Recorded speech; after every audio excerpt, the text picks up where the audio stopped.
Hey there, gamers, and welcome to Critical Damage, Emerson's only video game TV show. I'm your host, Piper Hall, and today we will be covering something that everyone who watches this video has experienced before: advertising. Now, I see your mouse hovering over to the exit button, but don't click away just yet. I promise this isn't a HelloFresh ad. Today, we won't just be talking about the typical forms of advertising that video game companies partake in. We'll be covering all the fun ways that video games interact with their audience outside of the game itself. Whether it's game merch, movies, creator collaborations, or even fan-made content, games nowadays aren't just solely games anymore. But do games have to have all of this extra stuff? Can a video game just be a video game? Or does it have to have extensive lore and tie-ins and music videos and more? Well, today I'm joined by JR and Sam to dive a bit more into this topic. So grab your Webkins and Skylanders and let's jump in. So I want to start off by asking, how do you think games really capture our attention and our interest, other than just the gameplay itself? I am so glad you asked that question. I feel like today there are more ways than ever that video games and production companies can really just reach audiences. Social media, music, merchandise, anybody with a wallet and a credit card can be influenced. Yep. That was very Definitely, good. I hard agree with that. Games have become a medium beyond themselves, you know? There's so many shows to tie into games, and while normally we've seen things like, hey, I played this game and this show is like it, now we're seeing things like, hey, I like this show, I'm gonna play the game that's attached to it. So there's so many ways to grab your audience's attention and get them to your game. Yeah, that's definitely true. I found that recently people are getting into The Last of Us and things like that. Five Nights at Freddy's, stuff like that, because of the movies and TV shows that are out there that are catering to such a wide audience that they bring in these people to the games. There's been a couple video game properties that have been the TV shows, and specifically TV shows that have been really well received, and I feel like that, because let's be honest, there's a bunch of adaptations that have been subpar. Yeah. Oh, yeah. And so those ones that have been good, such as Arcane and The Last of Us, those are the two big ones. Yep. I feel like those have really attracted such a large fan base to the games, even though those things were mainly targeted at the gamers themselves, but they managed to gather a larger audience, and that then caused them to go back and actually check out the source material. Yeah, and even with things that were more subpar, like the Mario movie and the Sonic movie, that kind of reignited the passion of old fans, making them get into more of the new content of the games and just bringing in that wider audience. Yeah, Absolutely. I'm gonna be honest, I probably never would have touched League of Legends if it wasn't for Arcane. That show was I love that show so much, and then it was just oh, there's a game for it, and then I went there. I may not be very good at that game, but I did pick it up for a couple days there. Yeah. So how do the expectations set by marketing materials affect our perception of the game? When we see these music videos and these TV shows, how do they affect our perception of these games? Oh, they set expectations that are kind of beyond this world. And even as a person, I try to stay really self-conscious of it, because I'm hey, this is a animated music video that they probably slaved away for hours on. I can't expect the game to be just like this. But seeing a Riot music video, with KDA or with Giants, it just, as much as I personally dislike League, it makes me want to drop everything I have and go play the game, because it looks so cool. And it's you want to learn more about those characters, learn more about those outfits. I know Hades had an animated promotional video, which is what got me into Hades, seeing oh my God, look at me, I'm going to go kill all of these demons. And it was so cool. Yeah. Something that I really find very interesting about that is I feel like there's a very big difference between cinematics for games that are released after the game versus before. 'Cause I feel in the current day, most gamers aren't really pro a ton of cinematics beforehand, because they're show us the gameplay. We want to know if that looks interesting. But cinematics that come afterwards, I feel do a much better job of capturing not the gameplay obviously, but the vibes and the feeling, and that's really what is attractive and fun about it. Yeah, that's totally true. And do we think that the other forms of marketing, the stuffed animals, the merch, the things like that, do we think that also affects our perception of video games? Are we more likely to go play a Mario game if we have a little, I don't know, Koopa plushie? Let me be so honest. I walked into Build-A-Bear 4 months ago, saw that little Isabella plushie, bought it, And then I was like, I'm gonna go and play some Animal Crossing. So it absolutely does work. Yeah. I just love cutesy little things. So it absolutely Yes. gets Yeah, me. it Exactly. totally works in both ways for me. The reason that my room is filled with Kirby plushies is because I love the Kirby games. But also, I kind of got into Minecraft not because of Minecraft itself, but you guys remember those old like Minecraft books, the Redstone book? Oh, Yes. absolutely. I bought those books and I was like, well, it's a waste if I don't go play Minecraft now. And that's how I got into Minecraft via all of those books. So merch definitely like draws you into the game, even if you weren't planning on playing it before. Yeah, definitely. Especially with Minecraft. I feel like I'll kind of phase out of it. I'll be like, oh, I'm not going to play it anymore. And then I see one of those little bee plushies at like Yes. Target. And I'm like, time to go play more Minecraft. I actually have a very interesting question that I really want to know. Yeah. If you guys are feeling comfortable, what's the most expensive thing, like video game merchandise item you've bought? Oh, well, added up, that's probably a lot. Yeah. Because I've cosplayed as video game characters like every year for Halloween. expensive. Yeah, that's a lot. Yeah, but gosh, I got the not the Breath of the Wild, the Tears of the Kingdom Switch because I thought it looked pretty. I haven't played the game yet, but I think that counts as probably my most expensive merch purchase. Oh, I have a sealed copy of the original Pokemon Ranger game on DS, and that is upwards 200, 300. So never opening it probably wasn't a wise purchase because I already had the game, but I wanted the sealed version. So Yeah, That's so cool. to just display it. yeah. I'm kind of right there with you, Piper. I bought the Spider-Man 2 PlayStation. Very Love nice. it. I've been eating up that Spider-Man game. Yeah, Oh, so yeah. good. All right, so what do we feel about like the official alternative media sort of things? I think we've kind of covered that, but like the videos and things like that, even like the lore that video game companies release for like, I'm basically talking about FNAF, Yeah. I think. Yeah. Yeah. I was waiting to get onto this subject. Yeah. Yeah. There was actually something really interesting you mentioned about the fan-made content. Yes, that was about the Fazbear Fanverse initiative, which was started by Scott himself, where he basically was like, hey, you know what I'm gonna do for my community? I'm going to open up this program where you can submit your games, and like you don't have to make a new game. Even old fan games before the initiative was open were allowed to be submitted and entered into it, and he would fund your game himself, and he would give you money, he would give you resources, and he would give you like all of the tools required to remake your game or to better it, and it would become part of the official like Five Nights at Freddy lore and timeline. And at the same time, he didn't change anything about the story. He didn't like put himself in as a writer. He let you keep your own like timeline and the way that your story works. And that's where we got like a lot of the great games like Flumpties and of course, Joy of creation. yep, Joy of Creation. Yeah. So good, man. I mean, honestly, fan-made content makes up a big portion of like the advertising for some of these games. Like we know that the AO3 authors out there Yeah. are putting in so much time and effort into creating the lore. So thank you to the Big AO3 respect, authors. big respect. Yeah, big respect. So yeah, do we think companies should like encourage this fan-made material, or is this something that like I know some companies aren't really comfortable Nintendo. With this sort of thing. Do you think this is something that companies should like lean into and support? I mean, I absolutely think so because A, it's free Free promotion, advertising. and B, like I feel like fan-made content is one of the biggest ways that to build a community. Yeah. Because you're just appreciating somebody's dedication, and you're like, oh my God, somebody else appreciates this like work of this video game that I love so much. And that inspires conversation, that inspires just dialogue. And I feel like that's such a unique aspect of these video game worlds that should be encouraged. Yeah, definitely. And fan-made content, be it like fan-made stories, merch. This necklace that I'm wearing right now is not a piece of official content. It's fan-made, but that's part of like showing your love for the series and showing appreciation for what they do. And so much of like once we're beyond interacting with the official medium itself, you know, we all turn online and we hop on fandom or Wikipedia or whatever to find communities to talk about what we want with and see like people's fan art and their stories and the games that they're working on. So it's really important to like not give up free advertising, really. Yeah, it like extends the reach of the game and also like the longevity of it. Like a game that maybe it's just one game that comes out might still be affecting people years and years later because of the fan-made stuff being released.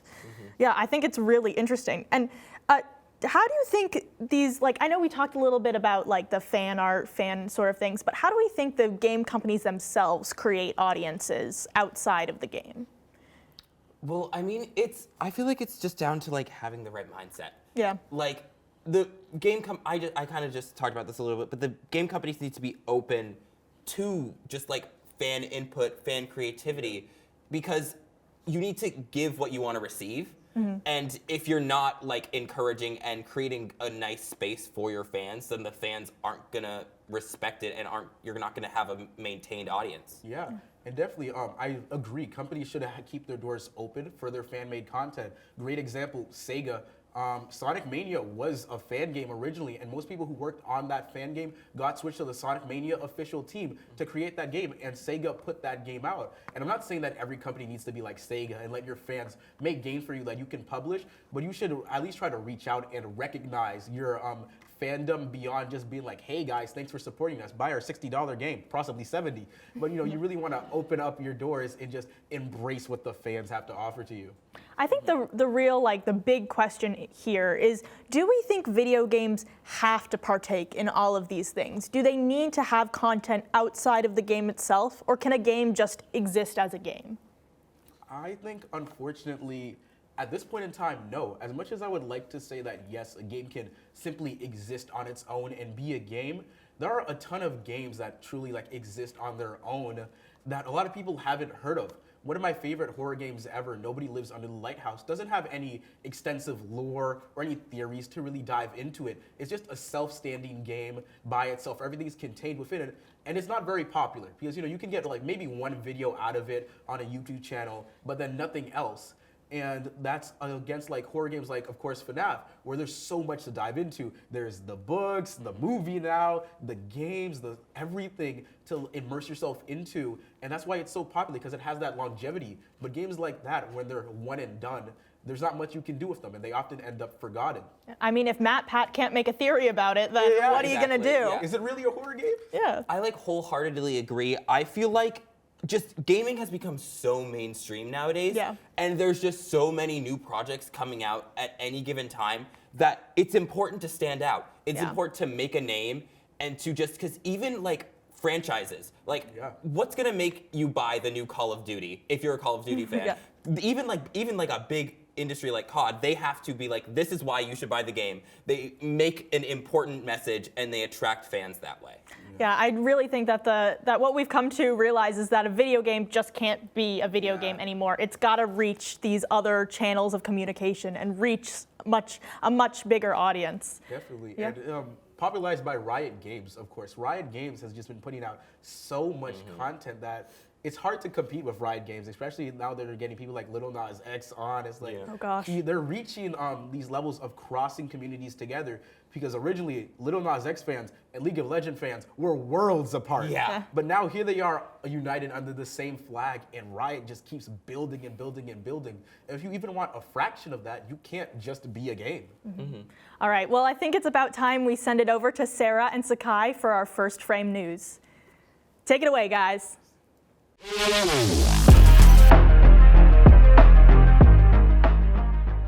Thanks, Piper. Hey gamers, and welcome back to First Frame News. My name is Sarah Devereaux. And my name's Sakai Marquez, and we're here to bring you the latest and greatest gaming news. Twitch has done the unthinkable. They've made a positive change. Twitch is now allowing simulcasting, which means Twitch streamers can stream to Twitch and other streaming platforms simultaneously. This change comes after Twitch lets streamers stream on Twitch and on apps for mobile devices simultaneously. Streamers are excited and surprised by this change. Being one of the most highly anticipated games of the season, it's no surprise to learn that Marvel's Spider-Man 2 has already achieved record-breaking sales, selling 2.5 million copies on its October 20th release date. However, the release of this title brought its own set of challenges. For one, many players have reported issues with the physical EU copies of the game not installing properly. Separate controversy has also erupted against the devs, with shocked fans pointing out that the Puerto Rican flag was mistaken for the Cuban flag on 2 separate occasions within the game. Thankfully, James Stevenson, the director of community and marketing at Insomniac Games, has confirmed that a fix for this issue is in the works. Nintendo has finally outlined its rules when it comes to community tournament guidelines. These rules apply to any Nintendo game. There's a 200-person limit. You can't use modded or pirated products or games. All non-profit events cannot have prize pools over $5,000. There are more rules in detail on Nintendo's website. Tournament organizers are concerned about not being able to run their tournaments because of lack of funding. Players are concerned about the state of competitive Smash because of Nintendo's direct involvement in deciding which corporations receive licenses. The Sonic franchise celebrated its 30th anniversary on June 23, 2021, by holding the Sonic the Hedgehog 30th Anniversary Symphony, a concert that featured orchestral arrangements of some of our favorite songs from the Sonic soundtrack and a live rock concert. However, earlier this year, Sega announced an international tour of the Sonic Symphony, which, much to my surprise, made a stop at Emerson's very own Colonial Theater on October 21st. As a longtime fan myself, I was super excited to get a chance to see them perform live. I'd say my favorite part of the experience was being able to relive the nostalgia of playing Sonic Colors on the Wii with my younger brothers, as I screamed my heart out to the song Reach for the Stars with a Shadow the Hedgehog cosplayer. On October 27th, the album 1989 Taylor's Version finally came out of the woods, and I know the places you wouldn't expect Swifties to celebrate it, in CPPS, which is a private, unofficial Club Penguin server. There was no blank space on the dance floor with everyone shaking it off. All you had to do was stay on the dance floor, where players listened to all 21 tracks of 1989 Taylor's Version, an album that never goes out of style. On a bittersweet but nostalgic note, on October 21st, 2023, we said farewell to a decade-long series, Stampy's Lovely World, a Let's Play series created by the famous Minecraft YouTuber, Stampy Longnose. Whether you were a hardcore Stampy fan as a kid or a casual enjoyer of the Let's Play genre as a whole, you have most likely felt his influence as a content creator. Stampy's Lovely World introduced an entire generation to the world of Minecraft while simultaneously popularizing the Let's Play genre. So it was only fitting for his final live stream to be met with a well-received reception of 1.7 million supportive fans to send him off to what I'm sure will be bigger and brighter things. And now it's time for our indie game shout-out. Vernal Edge, a 2D hack-and-slash Metroidvania by Hello Penguin Team, where you must run, jump, and slash your way through the rivals in the land of the sky, fighting against the power-hungry church. Dave the Diver, a casual deep-sea exploration journey by Mint Rocket, where you play as Dave, fisher by day and sushi restaurant manager by night, where you must explore the immersive depths and serve up astounding dishes. And finally, what was once a humble indie game now turned multi-million-dollar AAA franchise, Five Nights at Freddy's. From games to books to merchandise, Scott Cawthon has pulled no punches in trying to expand the FNAF world into as many mediums as possible. However, now your favorite child-possessed robot suits have managed to wander their way onto the big screen, with the official FNAF movie releasing in theaters and on Peacock on October 27th. The FNAF movie dominated the Halloween weekend box office, making $130 million globally within the first week of release, and even surpassing the success of the Super Mario Bros. Movie's opening sales. Yet, despite its financial success, the film has amassed less than favorable review scores, currently sitting at 26% critics review score and an 88% audience review score. This was an interesting movie to watch because I only know about the first Five Nights at Freddy's game and I know very little about the lore, so it felt hard to get invested. From a film standpoint, I've definitely seen better. Anytime someone would get injured or die, it looked a little wonky. And then for me, as someone who is unfortunately deep within the chasm that is the FNAF rabbit hole, I actually found this movie to be pretty entertaining. I enjoyed finding the Easter eggs and nods to previous games, and it was fun to get a chance to watch it all with my friends. However, as a BMA major, I'd say that this movie is definitely a movie. I'd say it's catered towards its fan base rather than the general audience, but it has the potential to be a fun experience nonetheless. Now, back to you, Piper. Thanks, Sakai and Sarah, and welcome everyone to the Variety segment. Today, we will each be sharing a piece of video game merch that we own and explain why we think it was a necessary addition to the world of the game. Basically, we're going to be justifying our video game-related purchases. Then, we'll each be sharing a piece of game merch that we wish we owned. Each round, we'll be debating between each other and picking our favorite one. Now, feel free to let us know your favorites in the comments. Now, let's get started. Do you want to start us off? Of course, I have to present to you 15 inches of Kirby, the 30th anniversary version too. He is so himb. He's so lovely. He's so thing. He's so glorbo, so creature. The Kirby franchise could not exist without the main man himself, our favorite Eldritch deity who sleeps with you at night. I love Kirby.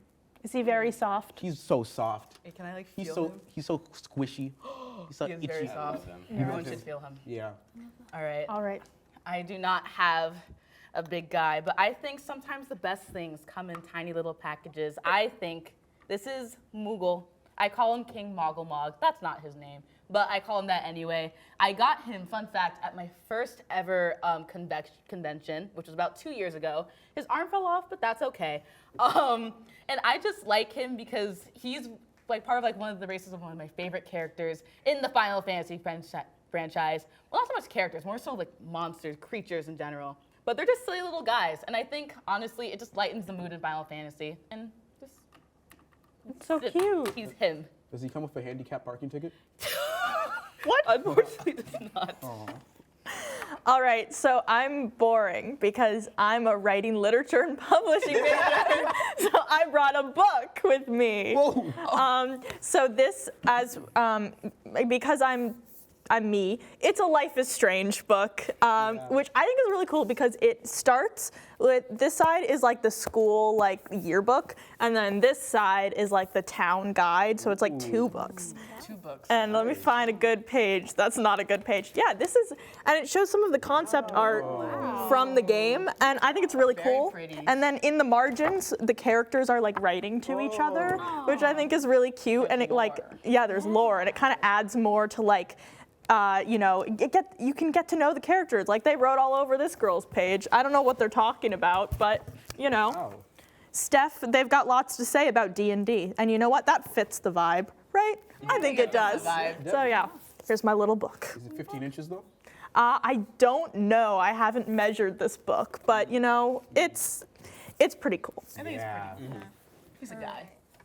Mine is this lamp. That's that's so impressive. Very illuminating. I was getting stuff for college, and I was walking down, you know, like the bedding aisle or something, and I saw this lamp, and I was like, I think I need it. Yeah. You know? I think I need it. Good Yeah. purchase. It's just, Mine. it's so perfect because if you didn't know, in Minecraft, you have little lamp blocks and you light it up with a redstone torch. So it lines up with the game. Lore accurate. Yeah, it is accurate. lore accurate. Minecraft in real life, guys. Yeah. Yeah. Minecraft in real life. And it's a perfect little desk lamp. It has a nice little warm glow to it. It's lovely. Perfect. I need him. Okay, I also brought a book Ooh. because I can read and I love to show that off. I am also Read.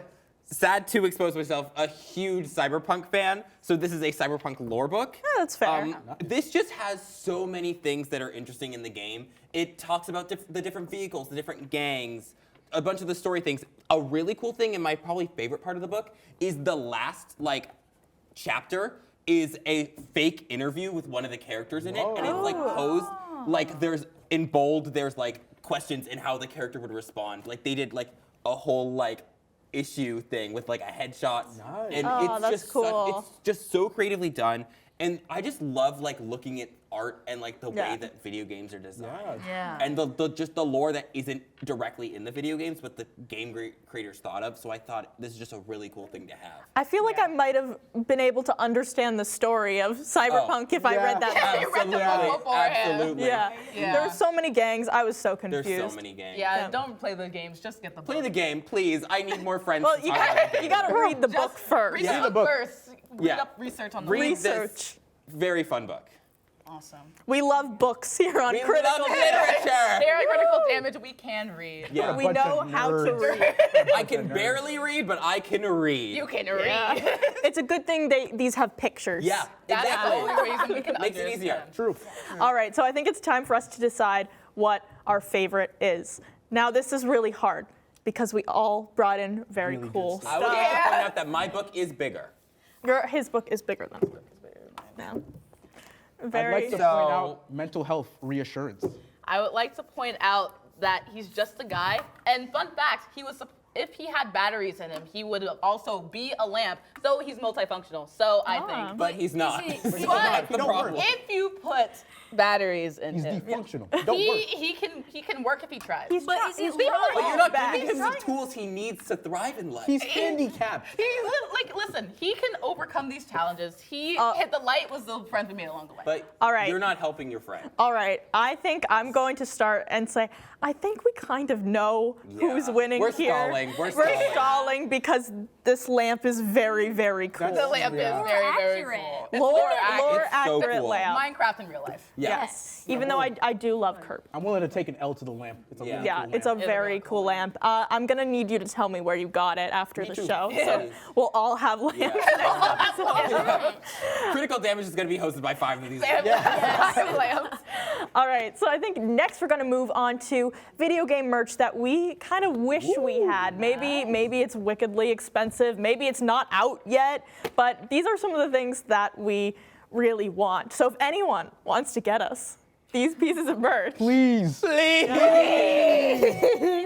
all right, do you want to start us off again? Yeah, so I personally would love to have every single personal terminal, all 7 of them, and all of their alternate versions, and all over 500 battle chips that come with them from the Mega Man Battle Network series. Basically, think of them as little computers in your hands, right? And you got a little guy living inside of them, you know? You got like your little Mega Man, your little whatever you decide to name him, and women too. We love women. And you can insert these battle chips that don't just fight, they do amazing things. Like if you wanted to order DoorDash, you don't gotta order DoorDash. You insert a battle chip, he got that food right to your door. And I want all of them. They were only made in Japan, and they're really expensive, and they don't make them anymore, and they're over $2,000. I would love a sugar mommy, please. I don't know why it reminds me of like Tamagotchis. Is it Yeah, kind of like kinda. that? Yeah. Very Yeah. cool. All right. For me, I don't need anything that's $2,000. I'm a simple girl with simple wants. I only need one thing, $30, and that is the Spamton Spamton sweepstakes plushie with a voice box. And I need it for 3 reasons. 3 reasons only. Look at that man. Look at my this God, man. that little guy. Look at the guy. He's just a little guy. He's the guy. What a thing. Reason number 1. He has a voice box, and everyone knows that if a plushie has a voice box, it means it's sentient. And when you're alone at night and you need a friend, who else would you rather have than Spamton saying one of the 3 lines he's programmed to say? Number 2, he looks very absorbent. What does that mean? Why does that matter? Don't worry about it. He looks like he can absorb a lot of liquids, okay?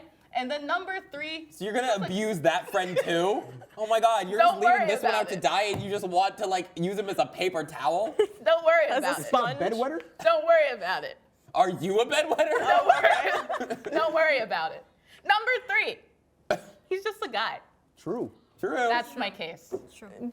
Buy him for me. I don't think you should be trusted with I him. think you like I think you I like should. just guys, I like just guys. Yeah, she likes little but people. also women. I also love women. Spamton G Spam. We He's a love woman women. now. Here on Critical Damage. Okay. All right.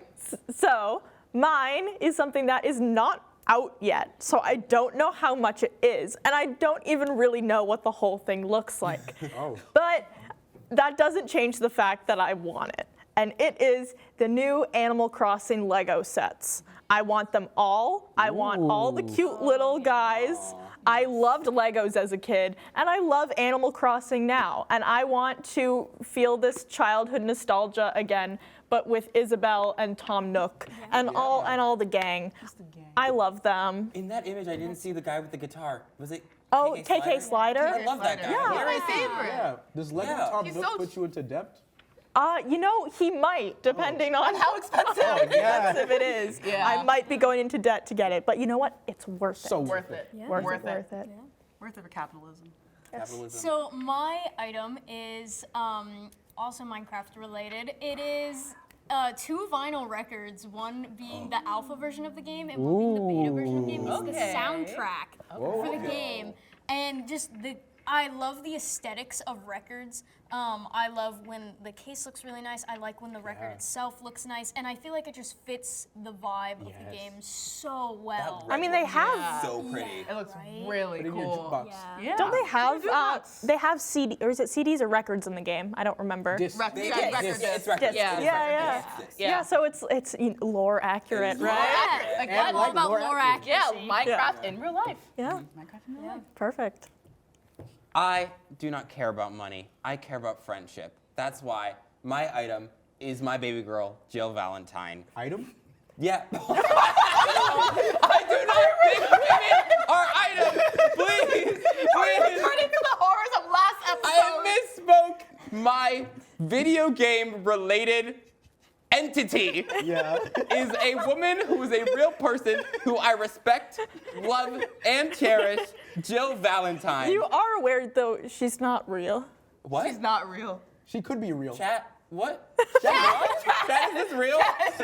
I don't know about that. Chat, she's So, real in our Chat, hearts. she's Let real in him our cook. hearts. Let him cook. I think because I'm the creator of the universe, she's real to me. So true. You know, that's So so real. true. Yeah, That's real. Jill Valentine. Anyway, she kills zombies. Oh. She is so. So she can protect you. She can too. protect, you. but in the third game, she lifts up like this 1,000-pound like gun. Oh. So she's also Girl extremely- boss. Girl boss. Girl We boss. love girl bosses, and we love women, and do think that they deserve rights and are people. And are not Yes. items. They're Not for items. the patriarchy. She also amazing outfits. She Yeah. slays in every Slays single look. every time. And Every if occasion. any of the developers are watching this, which they definitely are, please put Jill in more games. It has been so long, and I am sad.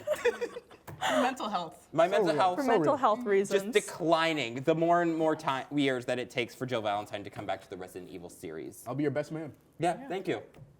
Why are our episodes ending in weddings? That's my question. So the thing is, I might be at Emerson College with a major in VMA, but really, I want to be a wedding planner. You're here for love. Like literally talk to any of my friends. I have notes apps with all their destination weddings, who they're getting married to, even if the other person doesn't know yet. And so that is just my goal in life, is to see happiness, to see love, because And if it's- everybody deserves that. Especially Jill Valentine. Especially Jill Valentine. Especially All Jill right. Valentine. I think we've gone a little off topic here, so I think it's time. Love is never off topic. Okay. I think it's time to decide who has the best wanted merch item. Item. Yeah. Not item. Entity, I guess. All right. So what are we thinking, guys? I see this one's a little harder. So are because- you going? Let me just say, are you going to say that a item is better than a real life woman? Let me just leave that. Let me say that as Are the you first going to thing. say that an item is a real life woman?